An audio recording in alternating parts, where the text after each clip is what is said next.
안녕하세요. 본영어 문법편을 해설하고 있는 영어 김과연입니다. 자, 이번 시간에는 유닛 2 병렬 구조에 대해서 한번 해설해 보려고 하는데, 이 병렬 구조가 무엇이냐에 대해서 알아보기에 앞서서 지난 시간에 접속사에 대해서 어떻게 배웠는지를 쭉 한번 정리하고서 진도를 나가도록 하겠습니다. 일단 저희가 접속사라는 개념에 대해서 배우고 있는데요.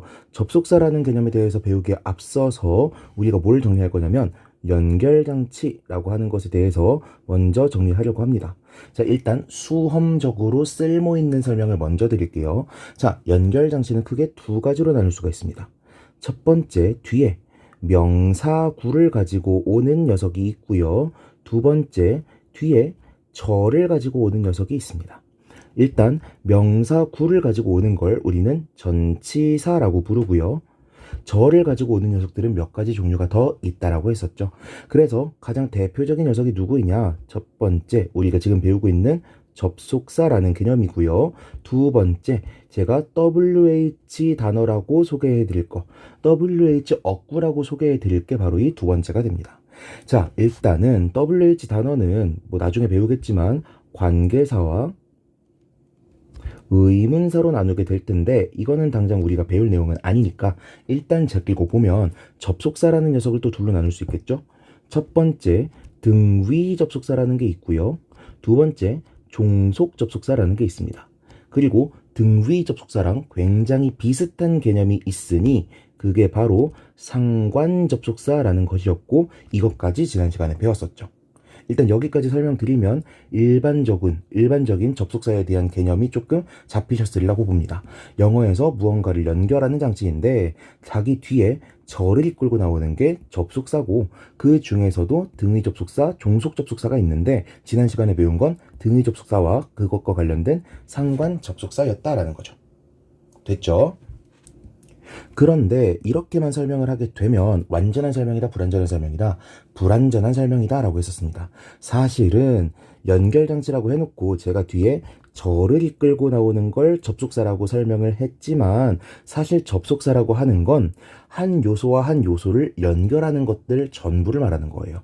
그 중에서도 등위 접속사 같은 경우에는 한 요소와 하나의 요소를 서로 병렬 연결시킨다는 특징이 있는데, 이 병렬 연결시킨다는 것이 무엇이냐? 즉 A와 B는 서로 형태는 조금 전공적인 표현이고요. 품사라고 하는 게 우리한테 조금 더 친숙하죠. 형태, 즉 품사와 기능, 조금 더 쉽게 말하면 성분이 동일한 녀석들을 연결하는 걸 등위 접속한다, 병렬 관계로 연결한다라는 거라고 말씀을 드렸었습니다. 오케이. 접속사라고 하면서 등위 접속사 자체에 대해서는 이 정도까지만 설명을 했었고, 그 다음에 우리가 다뤘던 게 상관 접속사였는데, 상관 접속사는 뭐가 제일 중요한 개념이다? 수일치가 제일 중요한 개념이었다. 그런데 왜 수일치가 중요하냐? 하나만 써볼까요? Either A or B. 자, either A or B, 이 표현이 주어 자리에 나오고 있고, 즉 A도 명사, B도 명사고, 뒤에 is를 써야 되냐 are를 써야 되냐, 즉 단수 취급해야 되냐 복수 취급해야 되냐를 선택하려고 할 때 우리는 어디를 보고 수일치해야 된다? B를 보고 수일치해야 된다. 이런 원칙을 배웠었죠. 그런데 이런 상관 접속사들은 동사랑 더 가까운 녀석들이랑 수일치한다라는 원칙이 있었고, 그 원칙을 우린 뭐라고 부른다? 근, 자, 일, 치의 원칙이라고 부르곤 한다라고 했습니다. 됐죠? 자, 여기까지 다뤘으면 상관 접속사에 대해서는 다 다룬 거고요. 그 다음에 우리가 오늘부터 배우게 될 내용이 뭐라고? 병렬 구조라고. 병렬 구조는 누구랑 관련이 있다? 접속사 중에서도 등위 접속사랑 관련이 있다. 그래서 등위 접속사랑 관련돼 있는 이 병렬 구조라는 게 무엇인고 하니, 똑같은 품사를 가진 녀석들만 서로 연결될 수 있다라는 것이죠. 됐죠? 됐죠? 자, 그래서 예시들은 제가 하나하나 다 읽어보진 않을 겁니다. 이건 정말 쉬운 내용이니까 그냥 한번 쭉 읽어보세요. 쭉 읽어보시는데 우리가 조금 신경 써서 봐야 되는 거 5번과 6번입니다. 자, 부정사라고 하면은 여기다 적어볼까요? 자, 우리 예전에 배웠던 거 한번 복습해 보겠습니다. 우리 준동사라는 걸 배웠죠. 준동사. 준동사의 개념 뭐로 가져가자고 했죠? 동사를 다른 품사로 사용하기 위해서 만드는 게 준동사다. 그래서 준동사의 종류는 총 몇 가지가 있다? 세 가지가 있다. 첫 번째 투부정사, 두 번째 동명사, 세 번째 분사가 있었다. 자, 그런데 저희가 지금 눈여겨서 볼 친구들은 투부정사와 동명사입니다. 자, 투부정사 같은 경우에는 용법이 몇 개가 있었죠? 총 세 가지가 있었죠. 첫 번째 명사적 용법, 두 번째 형용사적 용법, 세 번째 부사적 용법이 있었습니다. 동명사는 이름에서부터 동명사라고 지어져 있으니까 품사가 뭐로만 쓰일 수 있다? 명사로만 쓰일 수 있다. 그렇다면 우리 이런 생각을 해볼 수 있습니다. 투부정사도 명사적 용법으로 쓰이고 있고 동명사도 명사적 용법으로 쓰일 수 있으니까 이 둘은 병렬 연결이 되지 않을까라고 생각하는 것이죠. 무슨 뜻이야? 투부정사 and 동명사 이런 꼴이 가능하지 않을까라고 생각할 수 있다라는 거죠. 그런데 뭐다? 불가능하다. 부정사는요, 부정사끼리만 연결돼야 되고요. 동명사는요, 동명사끼리만 연결돼야 됩니다. 투부정사랑 동명사, 동명사랑 부정사, 이거는 불가능한 조합이에요. 아시겠죠? 그래서 아래 문제를 보니까 Team teaches children for free and 그거 아니죠? 2번 보겠습니다. 죄송합니다. My father likes singing. ing 나왔으니까 이거 동명사네. and to play가 맞냐, playing이 맞냐 이런 걸 고르라는 문제를 내고 있는 거죠. 동명사는 누구랑만 연결돼야 된다? 동명사랑만 연결돼야 된다. 됐죠? 어렵지 않죠? 자, 나머지들 쭉 읽어보시면 되는데 자, 이거 잠깐 볼까요? 전치사구와 형용사구는 엄격히 다른 형태다라고 했는데 이게 무슨 뜻이야? 제가 지난 시간에 현대적 의미의 구 개념에 대해서 말씀드렸습니다. 구는 문장을 이루는 최소 단위다라고 말씀을 드렸어요. 기억나시죠? 자, 그런데 구의 품사를 결정하는 건 뭐라 그랬죠? 제가 명사, 구의 품사를 결정하는 건 뭐라 그랬어? 명사라 그랬죠? 명사가 덩어리에서 핵을 차지하고 있으면, 헤드를 차지하고 있으면 그 덩어리 전체는 명사구로서 이름 지어지게 된다라고 말씀드렸습니다. 그쵸? 그렇다면 전명구, 즉 전치사구는 뭐예요? 전치사 플러스 명사가 나오면 전치사가 핵이 되기 때문에 이 녀석을 전치사구라고 부르는 거예요. 그리고 그 쓰임이 무엇이냐라고 물어보면 형용사적으로 쓰이거나 부사적으로 사용된다 라고 말을 하는 거고요. 그렇다면 엄밀히 말하면 형용사가 주인공이 되는 형용사구랑 전명구랑은 같은 거예요? 다른 거예요? 다른 거죠. 그럼에도 불구하고 비동사의 보어 자리에서는 전명구와 형용사구가 형용사류로 사용되고만 있다면 서로 병렬 연결되어 나올 수가 있다라는 말을 덧붙여 놓은 겁니다. 그렇게 중요한 건 아니고요. 자, 여기까지 설명을 들었다면 이제 위로 올라가 볼까요? 문제 6번이라고 되어 있죠. 이거 무슨 문제래? 공무원 시험 문제라고 되어 있죠. 2022년도 제가 지금 촬영하고 있는 그 24년도니까 굉장히 최근에 지방직 9급 기출 문제 중에 이런 문제가 있었습니다. 어법상 옳지 않은 것을 고르시오 라고 되어 있는데 정답이 2번이래요. 왜일까? 보니까 일단 답의 근거를 여러 가지로 찾아볼 수 있어요. My home, 내 집은요, offers, 제공합니다. me, 나에게 간접 목적어네. a feeling, 직접 목적어 시작이다. 전치사 플러스 명사, 괄호치면 이렇게 꾸며주겠다. 까지는 정리할 수 있죠. 보니까 security, 명사고요. warm, 형용사고요. love, 명사죠. 이유가 두 가지인 거예요. 첫 번째, 전치사 다음에는 명사가 나와야 되는데 그렇다는 건 전치사 플러스 명사, 전치사 플러스 명사, 전치사 플러스 명사가 돼야 되는데 지금 전치사 플러스 형용사가 나왔으니까 이게 틀렸다 라고도 설명할 수 있고요. 두 번째, 병렬 연결되는 건 어때야 된다고? 문법적인 형태, 즉 품사와 기능, 즉 성분이 똑같아야 된다 그랬죠. 그런데 품사가 하나가 다르지. 그래서 얘를 뭐로 고쳐야지 옳은 표현이에요? warmth로 고쳐야 옳은 표현이 된다라고 볼 수가 있습니다. 오케이? 됐죠? 그럼 우리는 여기서 한 가지 포인트를 더 할 수 있네. 지금 병렬 연결에 대해서 다룰 때 제가 A, and B 이런 식으로 연결되는 요소가 두 개인 경우에 대해서만 설명을 했는데 더 여러 가지를 병렬 연결하게 되면 A, B, C, D, and E 이런 구조에서도 병렬 연결된 이 모든 것들은 다 어때야 된다? 품사와 기능이 똑같아야 된다라는 거죠. 오케이? 여기까지 이해되셨습니까? 그래서 예전 편입시험 문제에선 이런 것도 있었습니다. 자, 아래 보니까 투부정사는 뒤에 오는 투부정사는 생략되는 경우가 많다라고 되어 있죠. 즉 이게 무슨 뜻이야? 자, 투부정사 and 투부정사 이런 식으로도 쓸 수 있지만 투부정사 and 동사 이런 식으로도 쓸 수가 있다는 겁니다. 이거 어떻게 연결되고 있는 거야? 투부정사와 투부정사가 병렬 연결되고 있느냐, 아니면 투라고 하는 녀석 안에서 원형과 원형이 병렬 연결되고 있느냐, 이 두 가지 경우의 수가 있다라는 거예요. 그런데 이렇게 쓰면 어떨까요? 투부정사, 원형 부정사 and 투부정사 이런 식으로 쓰는 거 될까 안 될까? 이건 안 돼요. 왜? 제가 아까 뭐라 그랬어요? 문법적으로 형태와 기능이 똑같아야 된다 그랬잖아요.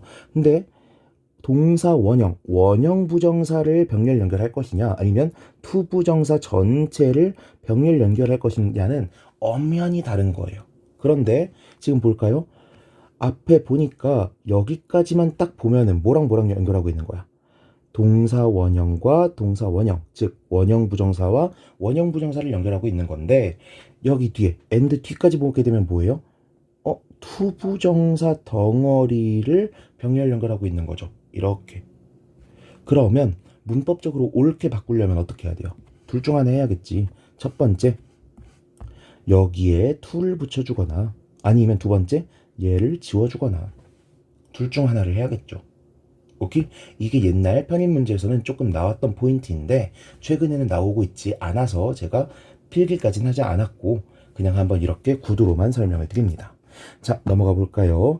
자, 이번 시간의 메인 포인트라고 볼 수 있는 명사절을 이끄는 종속 접속사 파트입니다. 자, 제가 아까 연결장치 어쩌고저쩌고 하면서 등의 접속사에 대해서 설명을 했고, 종속 접속사에 대해서는 길게 설명하지 않았습니다. 종속 접속사는요, 크게 두 가지로 또 나눌 수가 있어요. 첫 번째, 명사절을 이끄는 종속 접속사와 두 번째, 부사절을 이끄는 종속 접속사가 있습니다. 종속 접속사는 기본적으로 이 두 개밖에 없다고 생각하시면 돼요. 뭐랑 뭐?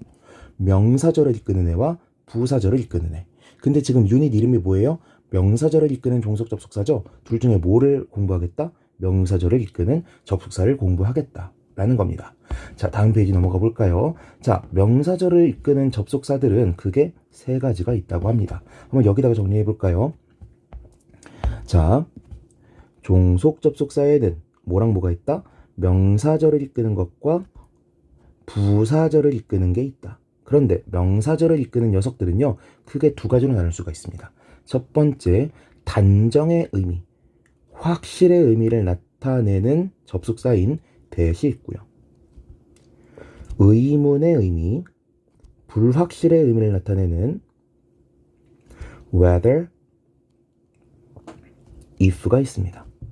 자, 근데 제가 매번 말씀드리는 거지만 제가 이렇게 목차처럼 나눠서 설명드리는 것들은 다 뭐라 그랬죠? 전부 다 문제 출제 포인트라 그랬죠.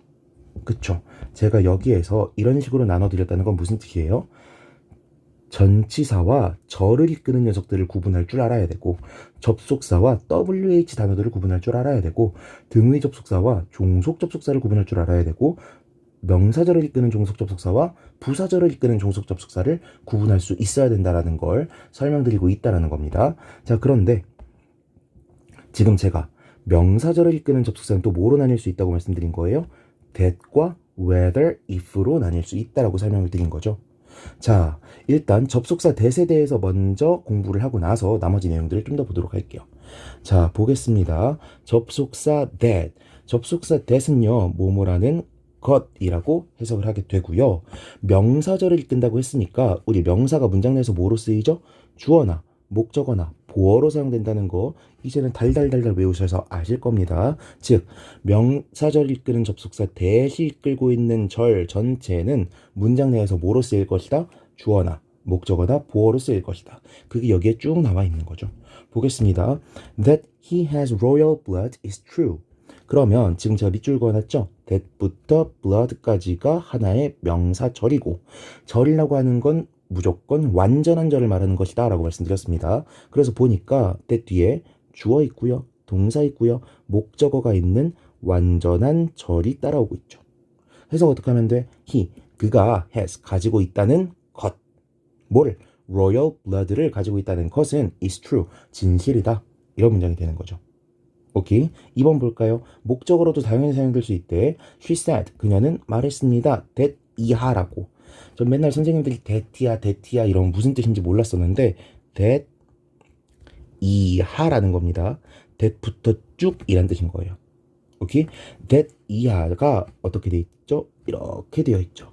she 주어, would come 동사. 근데 come은 자동사니까 뒤에 아무것도 필요가 없겠다. 그쵸? 완전한 절이네. 그녀는 말했습니다. 뭐를? 뭐뭐라는 것을. she 그녀가 would come 올 거라는 것을 to Korea 코리아로 올 거라는 거죠. this spring 이번 봄에 올 거라는 것을 말했습니다. 어렵지 않네. 보어도 보겠습니다. The problem, 그 문제는요. is that I have no money to start a business. 자, 이제 나누는 것도 귀찮아. that부터 끝까지 괄호쳐 버리면 I have no money. 난 가지고 있지 않아요. 뭐를? to start a business. 사업을 시작할 돈을 가지고 있지 않다는 거죠. 오케이? 가지고 있지 않다는 것이다. 이렇게 해석하시면 되는 거고요. 어렵지 않죠. 자, 그런데 여기까지는 우리가 잘 알겠어. 그런데 여기 아래 또 뭐가 있죠? 동격이라는 게 있죠. 이 동격 지난번에 한번 설명을 드린 적이 있습니다. 명사와 명사가 이렇게 컴마 정도만 붙어서 딱 연결되어 있으면 이건 동격이다. 컴마가 없어도 명사가 붙어 있으면 동격이다. 명사와 of가 있고 명사가 있어도 동격으로 쓰일 수 있다. 그런데 명사 다음에 대절이 나와 있어도 이게 어쩌면 동격절일 수도 있다라고 말씀을 드렸고, 동격이라는 건 뭐예요? 앞선 명사와 뒤에 나온 명사가 같은 의미를 가진다라는 거니까 번역은 어떻게 하면 되느냐? 뭐뭐라는 이라고 해석하면 됩니다. 그러면 이것도 어떻게 해석하면 돼요? 뭐뭐라는 사실이라고 해석하면 되겠죠. 문장 한번 번역해 볼게요. Everyone, 모두는요 knows, 죄송합니다. 모두는요 knows, 알고 있습니다. The fact, 사실을 알고 있죠. 근데 어떤 사실이에요? That the earth rotates, 지구가 rotates, 돈다 라는 사실을 알고 있습니다 라는 거죠. 오케이? 번역 자체가 그렇게 어렵지는 않죠. 자, 그렇다면 이제 이런 질문을 할 수 있습니다. 제가 뭐뭐라는 이라고 해석을 했는데 뭐뭐 니은으로 끝나면 품사가 뭐라 그랬죠? 형용사라 그랬죠. 근데 지금 우리 뭐에 대해서 배우고 있어요? 명사절을 이끄는 종속 접속사에 대해서 배우고 있잖아요. 그러면은 명사절, 동격절을 이끌고 있는 이 that은 명사절이 아니라 형용사절을 이끌고 있다고 봐야 되는 거 아닌가? 라는 생각을 하실 수도 있죠. 그쵸? 자, 이 부분에 대해서는 명사절이라고 보셔도 되고요. 형용사절이라고 보셔도 됩니다. 선생님에 따라서는 무조건 명사절이라고 설명하실 수도 있는데 저는 둘 다 가능하다라고 설명할 거고, 이런 거는 중학교 때는 좀 물어볼 수 있어요. 중학교 때 물어보면 무조건 명사절이라고 답하시는데 고등학교 넘어가서 물어볼 사람 없으니까 그냥 편하실 대로 기억하시면 됩니다. 왜 명사절이라고 볼 수 있느냐? 제가 위에서 뭐라 그랬죠? 명사와 명사가 나란히 나와 있으면 동격을 이룬다라고 했었죠. 그런데 명사와 명사절이 나란히 나와 있으니 동격을 이룬다. 이해되잖아요. 그러니까 이건 명사절인 거야. 그런데 형용사절이라고도 볼 수 있습니다. 왜? 형용사절의 정의가 뭔데? 형용사의 기능을 갖고 있는 절이잖아요. 그쵸? 형용사의 기능이 뭔데? 명사를 수식해주는 거잖아. 근데 that부터 rotates까지가 팩트를 꾸며주고 있으니 이건 뭐로 봐도 되겠다. 그냥 형용사절이라고 봐도 되겠다라는 거죠. 여기까지 됐죠? 자, 그 다음에 저희 이전에 투부정사에 대해서 배울 때 배웠던 건데 여기 가주어, 진주어 구문, 가목적어, 진목적어 구문이 나와 있죠. 이거 기억나십니까? 간단히만 설명할게요. 자, 투부정사가 문장에 주어로 나와 있다고 칩시다. 오케이. 자, 그런데 투부정사는 굉장히 딱딱하고 어렵고 노땅 같은 언어라고 말씀을 드렸었죠. 그래서 문장 앞에서 보면 기분이 좋다 나쁘다? 나쁘다고 했습니다. 그래서 투부정사를 최대한 나중에 보고 싶은 거야. 그래서 어떻게 해야 돼? 투부정사를 그냥 문장 맨 뒤로 돌려버리는 겁니다. 이동시켜버리는 거예요. 근데 이동을 시켜버리게 되면 이사 가는 거니까 얘가 살고 있던 집은 어떻게 되겠어요? 빈집이 되겠죠. 근데 영어 문장은 항상 어떻게 돼 있어야 돼? 주어가 차 있어야 되잖아요. 그래서 이렇게 빈칸 is important to 부정사 이런 식으로 생겨 있는 문장에 주어 자리를 비워줄 수가 없어서 억지로 가짜 주어를 심어 넣으니 그게 뭐다? 이시다. 그래서 가주어 it에 대해서 배웠었다라고 했었고 이런 식으로 앞에 주어 자리에 있던 to 부정사가 진주어 자리로 즉 문장 맨 끝으로 이동하는 것을 어려운 말로 외치시킨다. extraposition을 적용시킨다 라고 말씀을 드렸었습니다. 기억이 나실 거라고 기대하고요. 만약에 기억이 안 나신다면 118페이지를 돌아가셔서 다시 공부하시면 되는 거니까 너무 쫄지 마시고 과목적으도 마찬가지였죠. 자, 주로 오형식에서 이런 구문이 사용이 되는데 투부정사나 대절 같은 게 목적어 자리에 껴있으면 문장이 어떻다 알아보기가 힘들다. 그러니까 반드시 얘는 어떻게 해야 된다? 뒤로 돌려줘야 된다. 그러면 원래 있었어야 될 목적어 자리가 비어있으니 이 자리를 채워주는 게 뭐다? 이시다라고 했었죠. 오케이? 근데 지금까지는 투부정사를 가지고만 공부를 했다면 이제는 대절에 대해서도 똑같이 적용이 가능하다라고만 기억하고 지나가시면 되겠습니다. 됐죠? 자, 쭉 넘어가셔서 여기 보면 제가 검은색으로 써놨어요. 제가 검은색으로 필기하는 거 별로 없었죠? 왜 써놨을까? 검은색은 별로 중요한 건 아니니까. 오케이? 한번 쭉 읽어보시고 화면을 멈춰서 쭉 읽어보시고 그 다음에 제 설명 들어보세요. 자, 멈춰서 읽어보셨으리라고 믿고 자, 동격이 사용되기 위해서는 몇 가지 조건이 있어야 됩니다. 일단은 어떠한 명사 뒤에 대절이 나와서 뭐뭐라는 이라면서 내용을 보충해 주는 거죠. 그쵸? 내용을 보충 받으려면 이 명사도 어떤 명사여야 돼? 내용이 채워질 수 있는 그런데 아직은 이 단어만 보면은 내용을 알 수 없는 그런 단어여야 되잖아요. 이런 단어들을 우리는 뭐라고 부르냐? 추상명사라고 부릅니다. 말 그대로 그냥 추상적인 거야. 이야기, 사실, 소식 이런 것들 전부 다 딱 이 단어만 들으면 뭔가 안에가 채워져 있을 것 같은 그런 느낌을 받잖아요. 그쵸? 이런 식으로 비어있는 명사들만 동격 접속사가 이끄는 절을 뒤에 데리고 올 수가 있다는 겁니다. 그래서 이런 단어들의 예시가 뭐냐? 여기 나와 있는 것들. 여기 나와 있는 것들. 이런 녀석들이 전부 다 추상명사의 일종이라고 볼 수가 있습니다. 그런데 우리나라 말로 해석했을 때 뭐뭐라는 이라는 해석이 적절한 명사가 있고요. 뭐뭐라는 내용의 라는 해석이 더 적절한 명사가 있습니다. 이런 녀석들의 종류에 따라서 덜을 붙여서 사용하는 게 더 나으냐 아니면 어도 붙일 수가 있겠느냐에 대해서 정리를 해놓은 거고 이런 거 시험에서 물어볼까요? 안 물어볼까요? 안 물어보겠죠? 이런 거 그냥 한번 눈으로만 읽고 지나가시면 되는 겁니다. 아시겠죠? 자, 그리고 이 아래에 주절과 명사절의 시제일치라고 되어 있는데 이거 그냥 쭉 읽어보시면 돼요. 이런 거 시험에서 잘 안 물어봅니다. 못 물어봐요. 왜? 선생님들도 좀 모호한 부분이 있기 때문에. 그럼에도 불구하고 낼 법한 것들을 한번 쭉 짚어볼게요. 자, 일단 주절이 현재, 미래, 현재 완료인 경우에는 종속절의 시제가 제한이 없다. 즉 현재, 미래, 현재 완료라면 어떤 시제를 써도 상관이 없다. 그런데 주절이 과거일 경우에는 과거 완료일 경우에는 즉 예전 시제일 경우에는 종속절의 시제 또한 과거나 과거 완료를 써야 된다.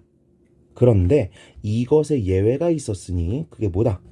과거에 있었던 일에 대해서 이야기를 하고 있더라도 일반적인 사실 혹은 현재까지 지속되는 습관인 경우에는 종속절에 현재 시제를 쓸 수가 있더라라는 겁니다.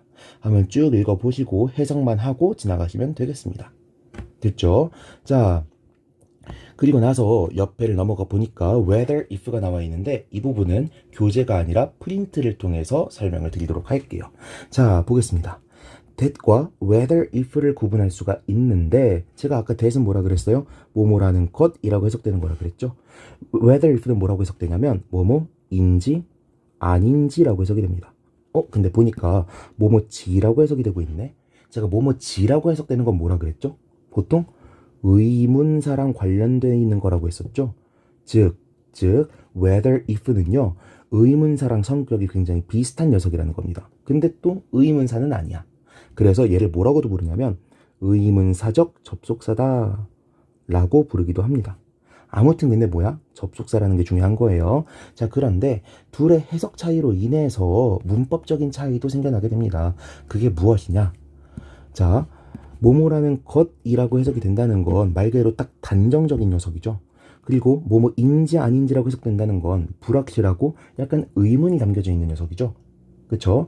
그래서 얘네들은요, 앞선 동사가 얘네랑 적절하게 어울려지는 녀석들이랑만 어울려집니다.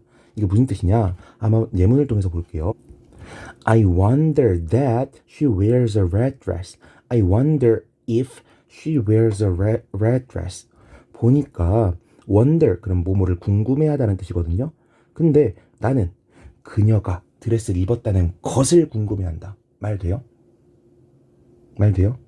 안 되죠. 뭐뭐라는 것이라고 딱 단정지어서 팩트라고 알고 있으면 궁금해할 필요가 없지. 입고 있는지 아닌지를 궁금해해야 되는 거잖아요. 그래서 that을 쓰면 틀리고요. if나 whether를 써야 옳은 표현이 됩니다. 아, 얘네가 명사절 목적어로 사용되게 되면 앞선 동사랑 합이 맞아야 되네. 그쵸? 아래도 볼까요? believe라고 하는 거는요, 뭐뭐라는 사실, 뭐뭐라는 존재, 이런 것들을 믿는 거잖아요. I believe that she wears a red dress. 나는 그녀가 드레스를 입고 있다는 것을 믿어. 그런 단정적인 사실을 믿어. 그건 말이 되는데, I believe if she wears a red dress. 나는 그녀가 red dress를 입고 있는지 아닌지를 믿어? 이게 뭔 소리예요? 만약에 말이 되게 하려면 이렇게 말해야겠지. 입고 있는지 안 입고 있는지 불확실하다는 것을 믿어. 이런 식으로 말하는 건 되지만 입고 있는지 아닌지를 믿어. 이건 말이 안 되는 거라고요. 한국어로 번역을 해봐도 말이 안 된다고. realize도 마찬가지예요. realize는 뭐뭐라는 것을 깨닫다 라는 뜻인데 말 그대로 사실이고 단정적이고 뭔가 확실한 것을 깨달아야지 인지 아닌지를 깨닫다? 이거 이상하잖아요. 그쵸? is clear, 뭐뭐가 분명하다. 이것도 마찬가지겠죠. 오케이? 됐죠? 자, 그런데 이렇게 동사와의 합이 중요하다 보니 이런 것들도 나오게 됩니다. 자, doubt랑 suspect가 굉장히 자주 비교되는 동사인데요. 둘 다 의심하다는 뜻이에요. 그런데 doubt는 뭐뭐가 아닐 거라고 의심하다, 아닐 거라고 의심하다는 뜻이고요. suspect는 뭐뭐가 맞을 거라고 의심한다는 뜻이에요. 그렇다 보니 뒤에 가지고 오는 접속사에도 조금 차이가 나게 됩니다. 뭐뭐라는 것이 아닐 거라고, 뭐뭐인지 아닌지가 아닐 거라고 이런 식으로 해석이 되고요. don't doubt 같은 경우에는 뭐뭐가 아닐 거라고 의심하는 거에서 반대말이 되니까 확신한다는 의미가 되죠. 확신을 하다 보니까 확실한 목적어만 가지고 올 수 있고 suspect 같은 경우에는 뭐가 맞을 거라고 확정적으로 의심하는 거다 보니까 that을 가져와야 됩니다. 오케이? 이런 건 전부 다 문법적으로 외운다기보다는 의미의 합을 고려해 가면서 이해하시면 되는 거예요. 아시겠죠? 자, 그런데 위에 올라가 보니까 that과 whether if는 구분을 했어. 어떻게? 서술절, 즉 단정적이고 확실한 걸 가져오냐, 불확실하고 의문적인 걸 가져오냐, 이렇게 구분한다는 건 구분했습니다. 그런데 지금 보니까 if랑 whether 사이에도 차이가 있대요. 첫 번째 특징이 뭐래? if는요 뒤에 절만 가지고 올 수 있는데 whether는요 뒤에 절도 가져올 수 있고 투부정사도 가져올 수가 있대요. 이게 무슨 뜻이야? whether 주어 동사 이렇게도 가능한데 whether 다음에 또 뭐도 올 수 있다? to 부정사도 올 수 있다. 자, 이것에 대한 더 자세한 내용은 오른쪽 페이지에 있습니다. 한번 볼게요. 자, whether과 if의 차이점을 요약해 놓은 겁니다. 근데 일반화부터 볼게요. 자, 여기에 여러 가지 경우의 수를 써놨는데 whether는 어지간하면 다 되는 거고요. if는요, 웬만하면 다 안 되는 겁니다. 뭔지 한번 보겠습니다. 일단 whether이 이끄는 명사절은요, 주어 자리에 나올 수 있는데 if가 이끄는 명사절은요, 명사절임에도 불구하고 주어 자리에 나올 수가 없습니다. 볼게요. Whether she likes the present. 그녀가 그 선물을 좋아할지 아닐지는 is not clear to me. 나에게 분명하지가 않습니다. 보니까 whether가 이끄는 절은 주어로 사용되어서 옳은 문장을 형성하는데 if가 만드는 절은 주어로 사용되어서 틀린 문장을 형성하고 있죠. 그쵸? 이걸 문법으로 달달 외우지 말고 이론적으로 한번 접근해 보려고 하면 이렇게 이해할 수가 있습니다. if가 부사절로 사용되는 경우랑 명사절로 사용되는 경우가 의미가 많이 다르죠. if절로 사용될 때는 뭐뭐 라면이라는 뜻의 조건의 의미를 나타내는데 지금 뭐뭐이든 아니든 뭐뭐인지 아닌지 이런 불확실한 의미를 나타내는 것과는 의미상으로 좀 거리감이 있잖아요. 그쵸? 그러니까 if가 앞에 나와버리면 얘가 부사절로 해석이 돼버리면 듣는 사람으로 하여금 문맥을 파악하기가 어려운 거야. 그런데 whether 같은 경우에는 부사절로 해석이 돼도 뭐뭐이든 아니든 이라고 해석이 되고요. 명사절로 해석을 하더라도 뭐뭐인지 아닌지라고 해석이 되거든요. 둘이 의미가 어때? 비슷해. 그래서 듣는 사람으로 하여금 얘를 부사절로 이해하고 있더라도 뒤에 동사 딱 나오는 순간 아 이거 동사 주어였구나. 이거 명사절이었구나. 라고만 이해하면 문맥을 파악하는데 별 차이가 없다라는 거죠. 오케이? 이러한 특징 때문에 또 어떤 규칙이 생기게 되느냐 여기다 적어놨죠? 외치 구문은 또 가능하다. 가주어 진주어는 가능하다. 무슨 소리야? if가 맨 앞에 나와 있지만 않으면 되는 거야. 그래서 if를 뒤로 넘겨버리면 또 옳은 문장이 됩니다. 됐죠? 그런데 나머지들은 하나하나 다 대조해서 보진 않을 거고 보어 자리에도 즉 비동사 뒷자리에도 if절은 불가능하고요. 동사의 목적어는 가능한데 전치사의 목적어 자리에는 if절이 또 불가능하고요. 동격절 제가 아까 명사 다음에 대절 나오는 거 있죠? 이런 거 같은 경우에 D번 볼게요. My question 단어 자체가 질문이잖아. 불확실하고 의미 담겨 있는 거죠. 얘의 동격 단어는 that이 아니라 whether이 돼야 되는데 if는 또 안 된다는 거예요. whether만 가능하다. 됐죠? 그리고 투부정사 이끌기 제가 아까 보여드렸죠? whether는 투부정사도 이끌고 절도 이끌 수 있지만 if는 절만 이끌 수 있다. 됐죠? 마지막에 조금 웃긴 건데요. or not과 붙여서 사용하는 것도 whether는 가능하지만 if는 불가능합니다. 뭔지 한번 볼게요. whether or not 이라고 딱 붙어서 쓰는 거 가능한데 if or not 이건 죄송합니다. 이거 표기를 잘못했어요. 불가능합니다. 파일 고쳐서 다시 올려놓을 거니까 여러분들은 고칠 필요 없게 해드릴게요. 그런데 또 뭐는 가능하대? whether랑 or not이 떨어져 있는 거 가능하고요. if랑 or not이 떨어져 있는 거 가능하대요. 즉 뭐만 불가능하다? 딱 붙어서 사용되는 것만 불가능하다. 이렇게 정리를 할 수 있겠어요. 오케이. 자, 이런 게 여기에 정리가 되어 있습니다. whether if는 명사절, 부사절을 이끌 수 있고 명사절을 이끌 때는 둘 다 뭐뭐인지 아닌지라고 해석이 되지만 부사절을 이끌 때는 whether는 뭐뭐이든 아니든 이란 뜻의 양보의 의미를 나타내지만 if 같은 경우에는 만약 뭐뭐라면 이란 뜻의 조건의 의미를 나타내거나 뭐뭐 할지라도 라는 뜻의 양보의 의미를 나타낸다 라는 것만 보시면 되겠고 나머지 부분들을 전부 다 보시면 되겠습니다. 됐죠? 제가 여기에서 설명드렸던 거랑 그렇게 큰 차이가 없기 때문에 이거는 그냥 한번 참고용으로만 읽고 지나가시면 되겠어요.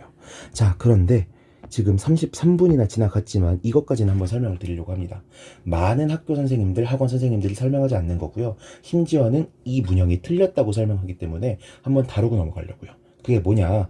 제한적 동격절과 비제한적 동격절이 있다. 제한적, 비제한적 이런 건 구분하실 필요 없는데요. 컴마를 안 달고 나오는 동격절, 지금까지 보고 있었던 그리고 컴마를 달고 나와야 되는 동격절이 있다는 겁니다. 컴마를 달고 나온다는 건 무슨 뜻이냐면 얘랑 거리감이 좀 있다는 거예요. 컴마가 없다는 건 무슨 뜻이냐면 둘이 좀 착 달라붙어 있다는 거야. 의미적으로. 즉 필수 불가결하냐 아니면 그냥 사족이냐 이런 차이가 있는 거예요. 그래서 여기 적어놨죠. 제한적 동격절은요. 명사의 내용을 구체적으로 밝혀주는 역할을 합니다. 명사의 내용을 알지 못하는 거야. 그래서 내가 이 내용을 억지로라도 채워줘야 될 때 이럴 때 컴마를 안 쓰고 그냥 that을 박아버려서 동격절을 붙여주는 겁니다. 그런데 컴마 that을 쓰는 경우는 뭐냐? 이미 제가 내가 the theory, 내 이론은 이라고 말을 할 때 내 이론이 뭔지 아는 상황이야. 근데 내 이론의 내용에 대해서 다시 한번 환기시켜주고 싶어. 다시 한번 짚어주고 싶어. 이렇게 약간 사족으로서 굳이 한 번 더 말하고 싶을 때 사용하는 게 비제한적 동격절입니다.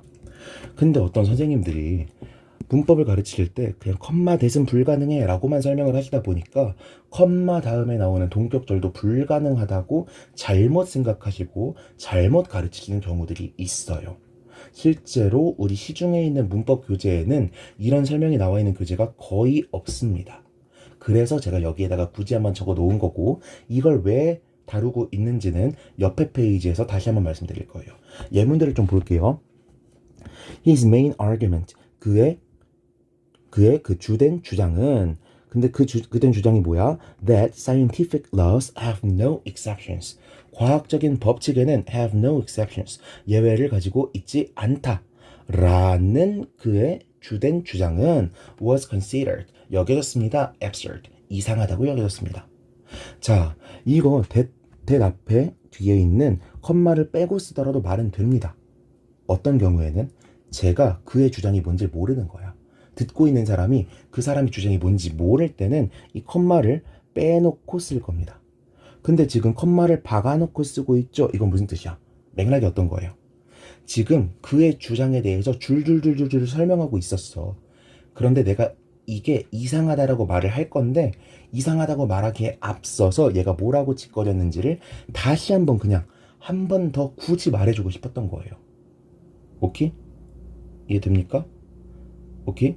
자, 세 번째 문장으로 바로 넘어갈게요. 이거 번역하는 거 여러분들이 지금 보시기엔 조금 헷갈릴 것 같아서 예문으로 넣어놨는데 일단 패스하도록 하겠습니다. 어떻게 분석하는지 질문을 주시면 제가 채팅방이나 댓글을 통해서는 설명을 드릴게요. C번으로 넘어가 보면요. The hard truth, 그 힘든 사실인 거죠. 힘든 사실인데 어떤 힘든 사실이야? That they have spent all their money. 그들이 모든 지네 돈들을 다 써버렸다는 그 충격, 그 힘든 사실이 was a great shock to her. 그녀에게는 엄청난 충격이었다. 지금 맥락이 어떤 거예요? 앞에서 뭐라고 얘기를 하고 있었겠지.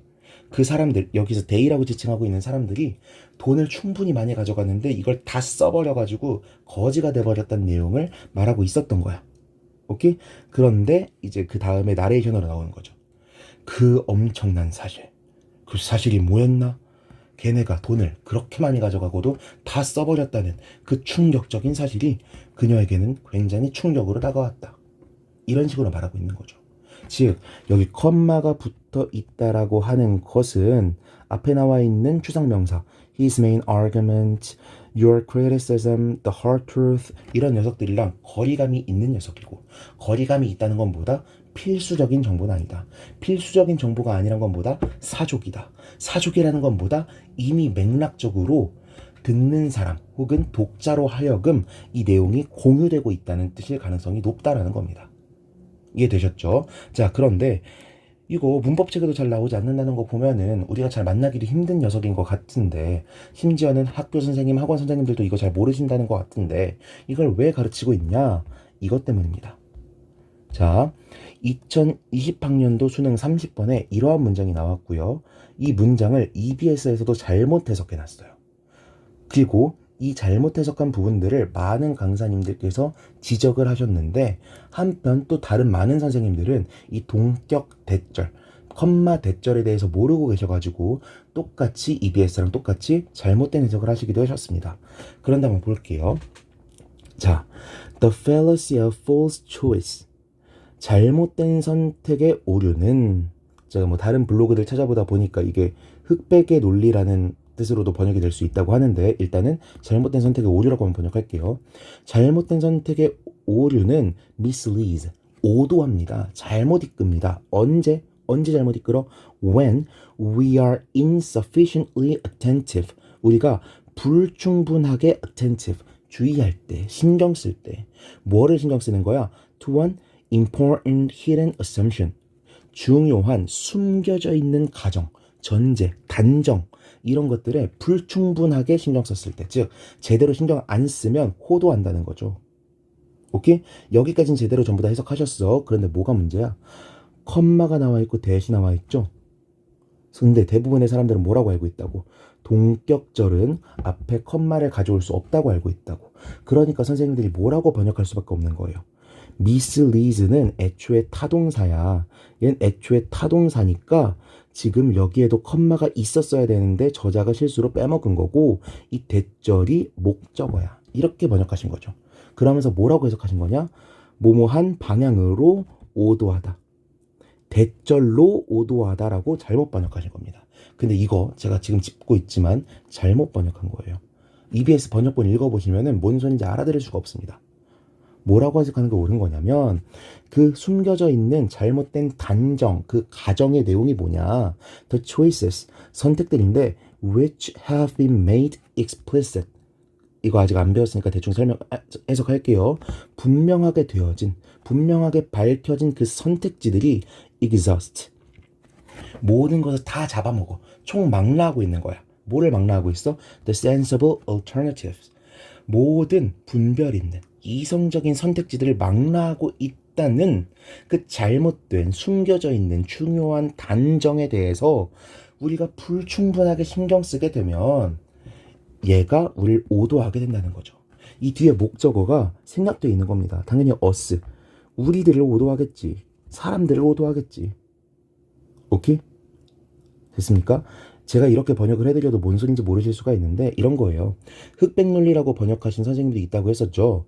이게 무슨 뜻이냐면 우리가 선택지가 뭐 아니면 도라고만 생각을 하면 무슨 일이 생깁니까?